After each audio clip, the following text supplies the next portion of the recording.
Salve, meus queridíssimos! Tudo bem com vocês? Então tá bom, meus queridos. Última aula de bio desse 2020 maluco. Sim, é a aula saideira. Vamos concluir aí nossa revisão para o PAS e fecharmos então esse 2020, né, e aguardar aí um 2021 muito, mas muito melhor, né? Fica aí um sentimento de esperança, pensamento positivo, que 2021 vai ser um ano muito melhor. Meus queridos, então olha só, para a gente fechar nossa revisão, as últimas questões que separei aqui com assuntos importantíssimos, olha essa daqui de 2016, o ser humano, um exemplo de organismo multicelular, possui diferentes sistemas, órgãos e tecidos, formados durante o desenvolvimento embrionário a partir de divisões mitóticas da célula ovo, zigoto, e pela diferenciação celular. Queridíssimos, esse enunciado é importantíssimo, tá? Ele faz um resumão bem legal aí sobre o conhecimento lá de características gerais dos seres vivos, né, os níveis de organização, fala um pouquinho da embriologia, fala um pouquinho da divisão celular. Esse enunciado é topíssimo, tá? Até vale um printzinho aí, até vale um rabisquinho aí. Sobre estes assuntos e considerando a inexistência de mutações somáticas, ou seja, de alterações, né, em cromossomos, assinale o que for correto. 01. O que faz com que as células dos variados tecidos sejam diferentes é a transcrição diferenciada de genes distintos nos tecidos, embora estes possuam os mesmos genes. Corretíssimo, corretíssimo. Olha só que maravilha de alternativa. Deixa eu pegar aqui o rabisco. Olha só, o que ele quis dizer? Eu havia comentado com vocês, todas as nossas células somáticas possuem os mesmos cromossomos, possuem o mesmo DNA, as mesmas características. Agora, o que muda? O que muda é o gene que está ativo ou não em determinada célula, em determinado tecido. O gene que vai trabalhar, que vai transcrever, estão lembrados lá da transcrição, né, a cópia que o RNA mensageiro faz para daí produzir determinada proteína, produzir determinada característica, é isso que muda. Tá? Então, muito importante compreender essa alternativa aqui. Então, o que faz com que as células dos variados tecidos sejam diferentes é a transcrição diferenciada de genes distintos. Ou seja, genes que vão sofrer uma transcrição em um tipo de célula, um tipo de tecido, e em outro tecido não. Por exemplo, esse exemplo é muito importante que eu vou dar: insulina. Meus queridos, nós temos os genes para a produção de insulina em todas as nossas células somáticas. Mas acontece que esse gene está ativo, esse gene está funcional em qual parte do nosso corpo? Em qual órgão? No pâncreas. Perfeito? É só no pâncreas, então, que vai ter a produção de insulina. Mas se a gente pegar a célula da pele, esse exemplo é fundamental para entender essa alternativa. Célula da pele vai ter esse gene, mas na pele ele fica inativo. Não vai acontecer transcrição e tradução dele. Perfeito? Olha 02. Quando há lesões em um determinado tecido humano, outros tecidos podem se diferenciar nesse tecido lesado para a recuperação das lesões. Que bom se fosse, né, meus queridos? Que bom, mas não é isso que acontece, tá? Não é isso. Isso daqui tem a ver com característica de célula-tronco. Aí sim, né? As células-tronco, principalmente as embrionárias, têm capacidade de dar origem a outros tipos de células, a outros tecidos. Tá, mas em caso de lesões não é isso que vai acontecer. Errado. 04. A diferenciação celular torna as células especializadas em determinadas funções, mas gera interdependência entre elas. O sistema nervoso e o endócrino são fundamentais na divisão de trabalho entre as diferentes células. Perfeito. Não se esqueçam que quanto mais uma célula se diferencia, quanto mais uma célula se especializa, ela vai fazer um tipo de coisa só. Perceberam? Por que que uma célula tronco, ela embrionária, ela é uma célula generalista? Porque ela ainda não se especializou em nada. Fiquem atentos a isso, então. Correto? Então, cada célula de um tecido com funções específicas. São os níveis de organização, então, né, dos seres vivos, os níveis de organização do nosso organismo. Olha a 08. As células de tecidos distintos possuem forma, quantidade de organelas e estruturas celulares distintas, tornando-se funcionalmente distintas. Correto, é isso mesmo. Lembra que eu comparei com vocês? Comparei várias vezes célula muscular com célula óssea ou com adipócito, que é célula de gordura. Quando nós pegamos uma célula muscular ou um neurônio, vai ter uma quantidade muito maior de organelas do que um adipócito, por exemplo, que é a célula de gordura. Quantidade de mitocôndria muito maior em célula muscular, em célula nervosa. Tá? Então, isso tem a ver com a função da célula. Preste atenção a esses detalhes. Olha 16. A matriz extracelular dos diferentes tecidos é a mesma, visto que são as células diferentes as responsáveis pelas funções do tecido. Meus queridos, a gente falou bastante sobre matriz celular ao longo da histologia. Até comparei também com vocês o que é a matriz do tecido sanguíneo e a matriz do tecido ósseo. Matriz do tecido sanguíneo é líquido, matriz do tecido ósseo é extremamente rígido, né? Então, não tem nada disso de matriz extracelular dos diferentes tecidos ser a mesma. Isso não acontece. A matriz é diferente. Por quê? Justamente porque as células são diferentes. Então, elas têm dependências diferentes, elas têm funções diferentes, necessidades diferentes. Correto? Vamos para a próxima aqui. Olha essa, a origem da vida, 2017, hein? A origem da vida. Costuma cair de vez em quando também. Ó, na hipótese de Oparin e Haldane, sobre a origem da vida, admite-se que as principais moléculas orgânicas foram produzidas na atmosfera a partir de gases como metano, amônia, hidrogênio e de vapor de água. Sobre o assunto, assinale as alternativas corretas. 01. As condições da Terra primitiva, com descargas elétricas, radiações intensas que ocorriam, eram tão exclusivas que não puderam ser repetidas experimentalmente a fim de comprovar as hipóteses de Oparin e Haldane. Meus queridos, como não? Miller. Estão lembrados do Miller? O Miller reproduziu tudo isso. Sim, foi ele. A alternativa falou que não foi possível. Foi. O Oparin, o que ele fez? O Oparin, ele pegou com elementos, né, possíveis elementos da Terra primitiva, obteve o coacervado, mas quem simulou a Terra primitiva? Foi o Miller, correto? Então, 01 errada. 02. Carbono, hidrogênio, oxigênio, enxofre, ferro e nitrogênio são elementos básicos na constituição de todos. Ai, olha só. Tomem cuidado com isso. Já alertei várias vezes, meus queridos. Sempre que vocês se depararem com isso, olha só, todos os seres vivos, não, a gente não pode afirmar isso. Se ele tivesse colocado a maioria dos seres vivos, né, aí seria diferente. Agora a gente pega a composição, a nossa composição, e vamos comparar com de uma bactéria, né, que uma arqueabactéria é diferente, tá? Então é aquilo, não podemos generalizar dessa forma. São elementos importantes e fundamentais, né? Aqueles chomps que eu falei para vocês, né?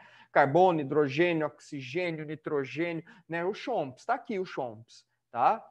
Na maioria, né? São elementos básicos da maioria aí dos seres vivos, não podemos colocar como todos. Olha 04. A amônia, NH3, é um composto gasoso que, ao ser dissolvido em água, sofre ionização, produzindo o íon OH-.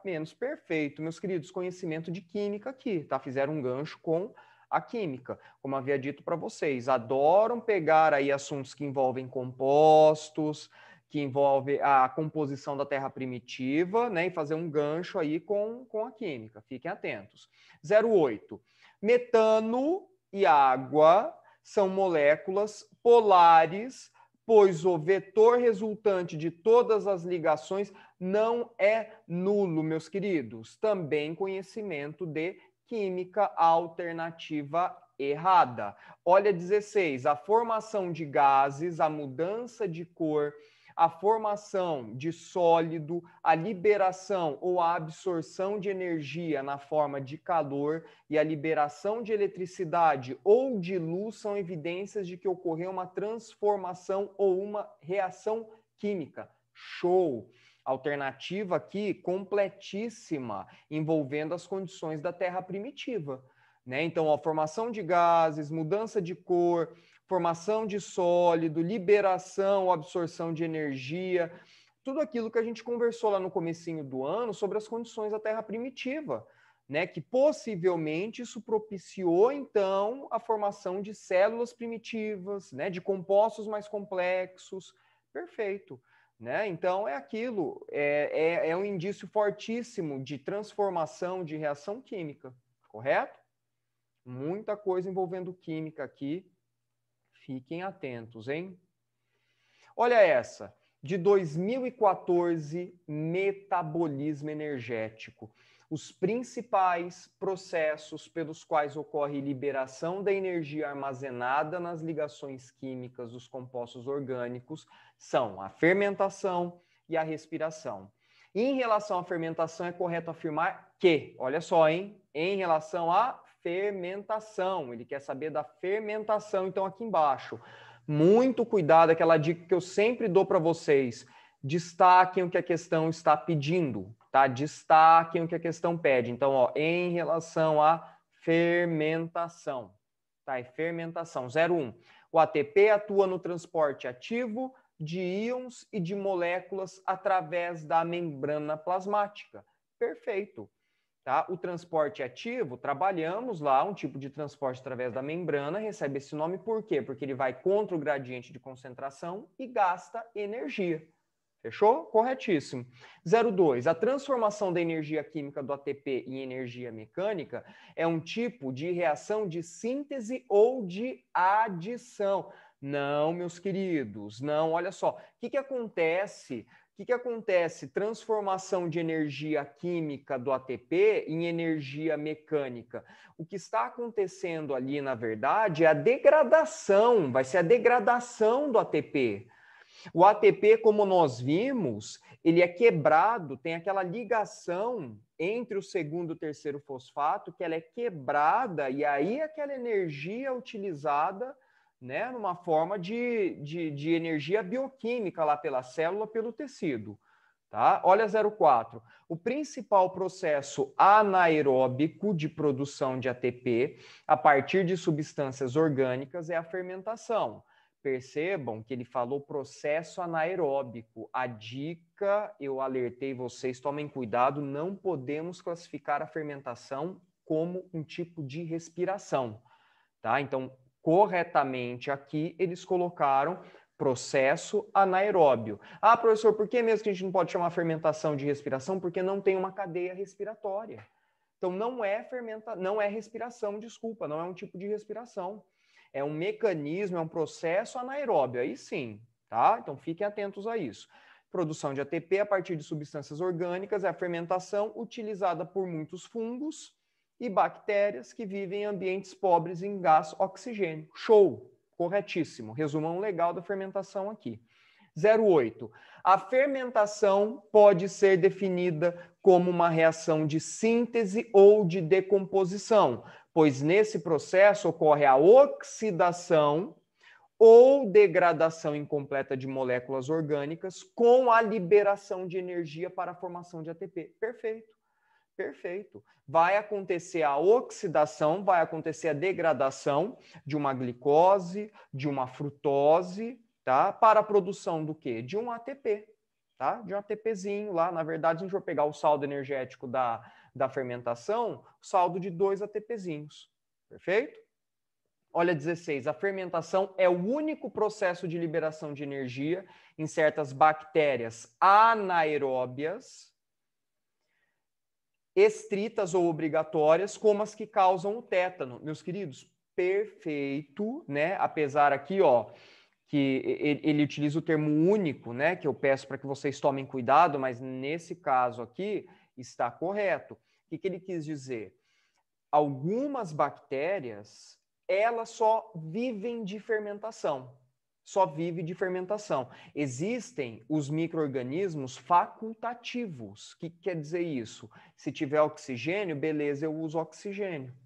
Se não tiver, não tem problema, eu faço uma fermentação. Agora, esse tipo de bactéria, como essa que causa o tétano, ela é exclusivamente anaeróbica, ela é estritamente, por isso que é chamada de estrita, anaeróbio. E para muitos desses micro-organismos aqui, a presença de oxigênio é letal, leva à morte. Por isso a importância da água oxigenada, né, para a higienização de ferimentos. Olha que bacana. Deixa eu limpar o rabisco aqui.